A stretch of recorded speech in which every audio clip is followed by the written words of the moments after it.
Next project is going to be how to spice up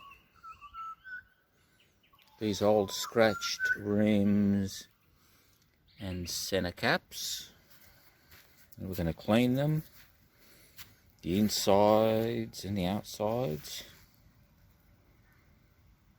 and we're going to show you how they look on the Pajero.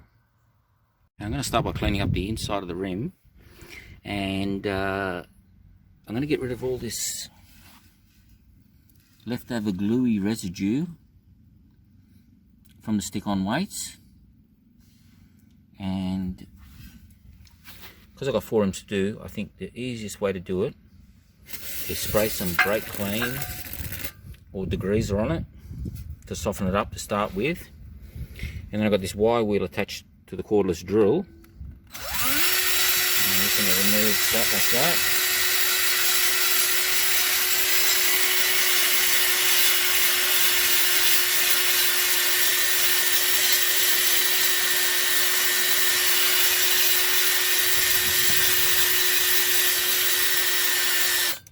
There you go, the sticky residue is gone. Now I'll be doing that with the degreaser on the whole of the inside of the rim and try and get it as clean as I can.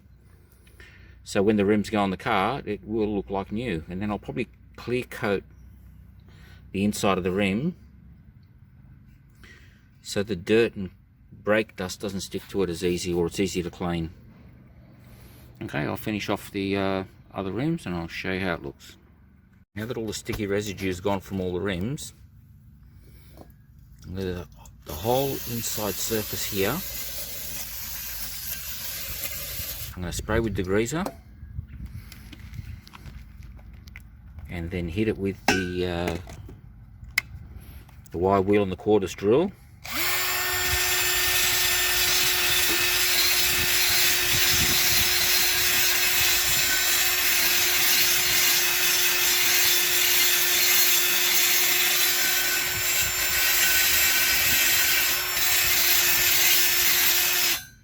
Just go around the whole lot of the rim. Here's one that I finished earlier, still got a bit of grime stuck on it, but then what I'm going to do is hit it with a degreaser again, and then I'll pressure wash it. All those inside dirty bits in there, I'll do them as well. And see how she comes out. Okay, they're all done, all the insides of the rims, with the degreaser and the wire wheel on the cordless drill. Now I'm just going to spray them with degreaser and give them a wash. And then we'll go on to the next step and see how they come out. Okay, here's the rims after the first cleaning process, which is the degreaser, the wire wheel, and a pressure wash. I don't know if you can see that, but the next bit, I've got 2 different grades of abrasive cloth, and whenever you're painting anything, the cleaner you have it, the better the finish. So that'll be the next thing, with the abrasive cloth and some warm soapy water, and I'm going to do the whole lot of the rim. Now the rims are all cleaned up, we're going to start sanding it, so we've got a good surface for the paint to stick. And I've got some warm soapy water, just with a bit of dishwashing detergent. And this is what I'm going to use. They're abrasive scuff pads that I bought on eBay. I'll just check out which one's the coarse one, I can't remember now. One's coarse and one's fine. I'll hit the whole surface of the rim, the back and the front, with the coarse one first, and I'll just soak it in the water and rub away there and take my time until they come up all nice and clean, and I'll show you what they look like when they're done. Okay, here's the first rim that's been cleaned up with that red cloth. I've done all that surface there, all inside the wheel nut holes. Now here's one that hasn't been done. It has come up quite well. Now I did use another tool here, I don't know if you can see, but right in the middle where the wheel cap goes, there was some blistering going on, and I cleaned it up with this little tool here. And I flipped them over, and I'll show you the other side. This is the inside of the wheel that's been done. And again, on this surface here, I used that wheel with the abrasive pad on it. Now here's one that hasn't been cleaned up. I think you can see the big difference there. I'll have to look at them both together. It's 1 down and 3 to go. And then what I'm going to do, I'll just show you something. This is all we've used. I've just got one of the red pads and I've cut it in half. And I've used just half of that to clean up one rim inside and out. And if you're wondering how I got into the little holes there, I grabbed the long nose pliers like that. And I pushed it into the holes like that and just kept turning it around until they came up decent. And that's what we got. I'm going to hit them all over again with the grey cloth before I do any painting. But one rim is at that stage there. Just have a look at that dirty one for comparison.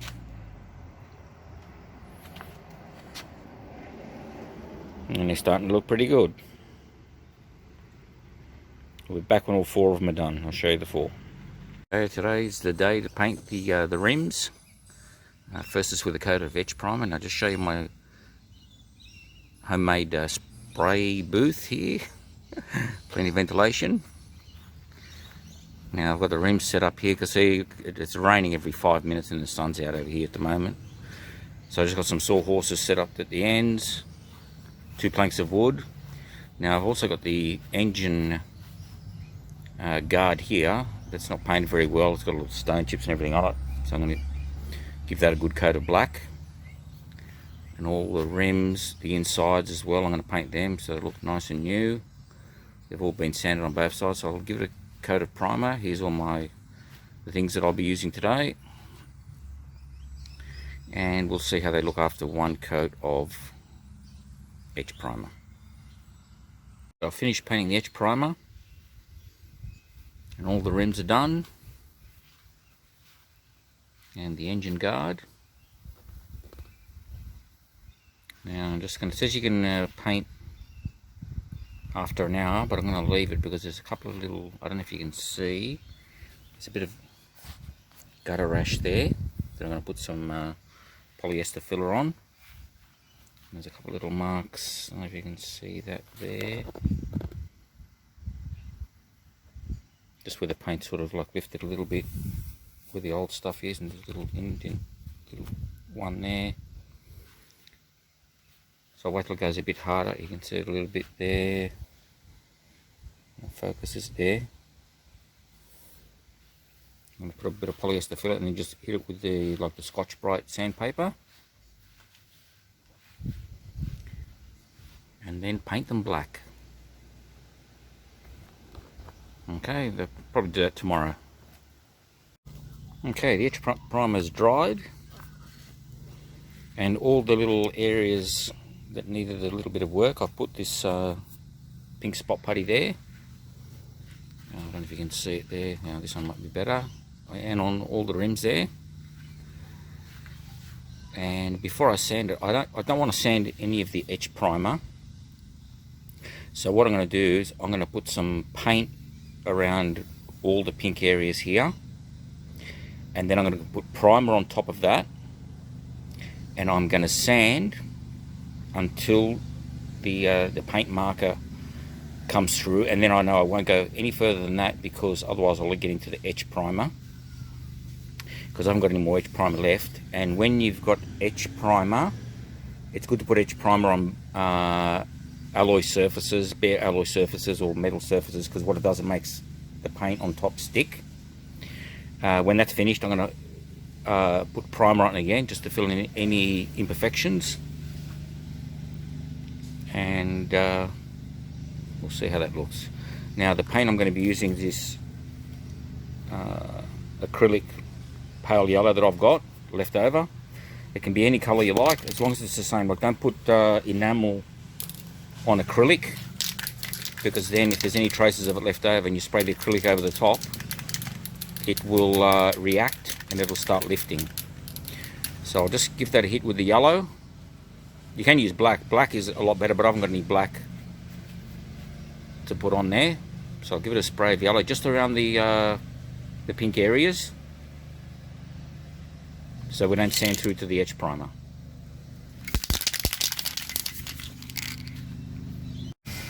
Okay, there's the yellow guide coat on there. Get out of the sun there. I'll give that a few hours to dry. And what I'll do is I'll hit the yellow areas with the primer. Now the idea of it is when I start sanding these areas that are yellow, I'll sand it until the pink comes through, which is the putty, and then as soon as I see the yellow come through, I know I'm getting close, and I'll just sand it a little bit more, and then that's it. And then the whole rim's ready for primer and then the colour coat. Like I said, you can use black. Black is the best because you can see it contrasts against the grey of the etch primer. But the yellow will do. Just keep an eye out for the yellow. Okay, we're going to do some more sanding today. This is what I'm going to use with the bucket of water with a bit of dishwashing detergent in it. Now, there's the guide coat, the yellow. Now I'm just going to sand it lightly. And as you start to sand, you'll see the putty coming through. They're the high spots. Now, what I'm going to do is keep sanding lightly like this until around that pink area there where the high spot is. As soon as that yellow starts to lift, then I know it's all even. And I'm going to do that with the rest of the all the rims areas there that are painted yellow. And anyone who's interested in doing some painting, I'll give you some heads up advice. It involves a lot of sanding. Painting is the least amount of your work. All the preparation and the sanding and the filling, that takes up most of the time. So if you want to do some painting, get ready for lots of sanding. Okay, now this is the kind of effect you're after. See around all the pink areas, you can see grey. That means it's smooth. Now when you put your finger over there, you shouldn't be able to feel any transition lines. Because remember, if you can feel it, you'll definitely see it. Now, what's going to happen here, I'll do the rest of the wheels as well, the same as that. Then I'm going to put 2 coats of primer on it. Then I'm going to sand that back and then the paint. Okay, after many hours of sanding, the etch primer is all ready for the primer. It's all smoothed out and sanded. Most of the yellow's gone, which that's what it was there for. And we have the engine guard there ready for a couple of coats of primer. Then I'll let that dry. Maybe sand it a little bit with a bit of Scotch-Brite, and then the colour coat. So let's get ready for the primer coat. Okay, the undercoating's all finished. Let's go with those rims there. I've done the inside and the outside. They all look fairly even. I'll just let that dry for about a day or so. The engine tray's done as well. There's another wheel there, and there's one in the sun. Here's the things that I've used. Obviously the compressed air coming from the garage in there. The spray booth. The makeshift bench on 2 seahorses. It's all horses, not fucking seahorses. Now, I've used a little tiny gun here because there's lots of little areas there where I want to paint. If you use a big gun, it throws a lot of paint everywhere. Done a really good job. That's my rubber mallet just to put the lid on the paint. I mix it in here. And obviously, like, that's only a small amount, but what I do is I mix up about 1 litre of the primer in there and just keep pouring it in there with the thinners. There's the thinners. There's my mixing stick. Now, when I've got that litre mixed up there, obviously only 250ml goes in there. So what I do is I put this plastic thing on there with the paint stick. just to stop it evaporating, and it works pretty good. And then after that we clean it all up, and that's the gunk that we get left over. I'll let that dry and then I'll put that in the bin. Now I'll let that dry, then I'll see if that needs a light sanding with the Scotch-Brite, and then it's on with the black. I've given all the rims a dusting of satin black paint, which I'll sand off until I get down to the grey, that way I know it's smooth. And I've also painted the back side of the rims satin black. Front engine tray's got a misting of black. Tomorrow I'll sand all the bits that need sanding, and maybe later on in the day we'll paint everything black. Time to sand the guide coat off the rims, and I'll just show you what I use. I've got these Scotch-Brite pads. Now that was actually one pad, and I just cut it into 4. That's the size of the pad. And I'm going to try and use one on each wheel, see how long they last. And I just use a bucket here with just a little squirt of detergent.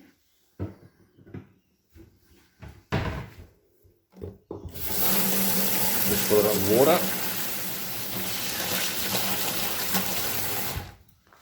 And I'll show you outside how that works on a little bit. And then I'll do the rest of the rims. Okay, so back out in the spray booth, we had a little bench there with our little Scotch-Brite pads. There's our sudsy water. Now I'll just show you, when you're sanding the guide coat off, let's have a good look here on this little bit here. What we're trying to do is get rid of the little black dots. So you just sand lightly.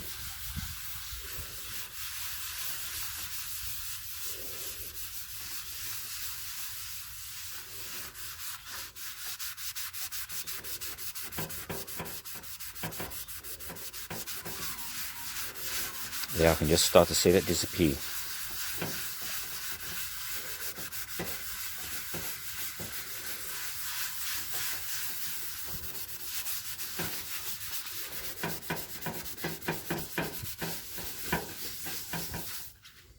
Now, have a look at that.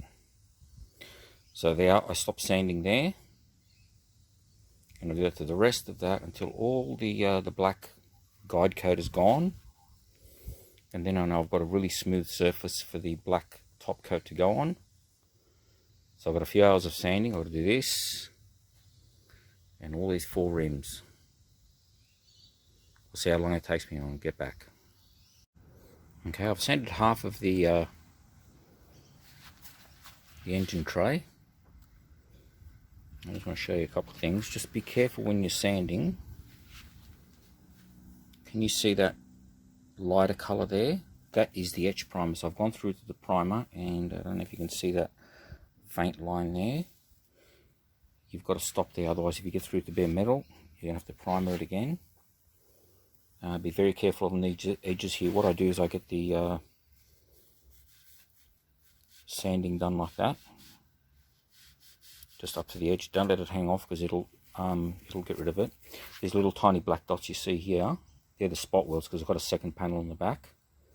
Don't be too worried about that if they're leaving like a little shadow there, because they will still be visible. Now on these radiuses here and here, what I do is I roll that up and just keep rubbing like that. Yeah, it does take a lot of time, but it'll be worth it when it's painted. Because what I want to try and do, I want to try and paint it black and have the gloss on it just straight from how I've applied it from the gun. I'm not interested in sanding it or buffing it or anything. So the smoother this is, the better the top finish will come. And the only thing you've got to watch when you're spraying outside is the wind, because the wind will give you like overspray on freshly painted surfaces, and that'll look rough again. Now I don't know if you can, oh yeah, hear that? That's how rough that is. And then over here, it's nice and smooth. That's how you want it. So all we're doing is the paint is just going into all the little imperfections in the primer, into the low spots, and by sanding it we're getting a nice flat surface. But yet you've got to be careful of the lighter spots, so you've got to keep your eye on it all the time. On to the next half, and then the rims. Finally, the guide coat sanding is finished. There's the engine tray and the 4 wheels. Now I was going to try and use the Scara pad. That was just way too fine. It was taking way too long, so I ended up getting 400 wet and dry until it was almost down to where I wanted it, and then I finished it off in that. But still, that took a long time. And now tomorrow we'll give it a coat of black, weather permitting. Okay, the rims are painted finally with black and then a clear coat. For the clear coat I used the bigger gun just to get a better finish. If you can see the shine, there is some tiny imperfections, but I'm not even going to worry about them. I'm happy with it. They're done. Now the center caps, they were silver to match the wheels. I sanded all the silver paint on, so there's no silver paint, it's just on the bare plastic. You can see the shine off. That's pretty good. I'm just going to try and see what that looks like in there, just for a little bit of contrast, because the car's a very dark grey and the black rims, and I think that'll just set it off a little bit. The engine guard's done. There's a few bits of dry spray, because I put clear on that as well, and I'm going to give it 2 days before I start putting the tyres on, and then I'll show you what it looks like on the car. Okay, the wheels are finally finished, tyres are mounted, the wheels are balanced, and they're on the truck, or the Pajero. And if you have a look, the tyres are, where are they? Nitto Terra Grapplers. They're a little bit bigger, they're 285/60 by 18s, and the only way they'll fit on the Pajero is if you've got it lifted 50mm or 2 inches, otherwise they'll rub. I've taken it for a drive, and I can tell you they are noisier because of the tread. The tread's a bit more aggressive than the standard tyre, and according to the fuel consumption gauge, they use a little bit more fuel. But I think they look pretty good. Now it's on to the next project.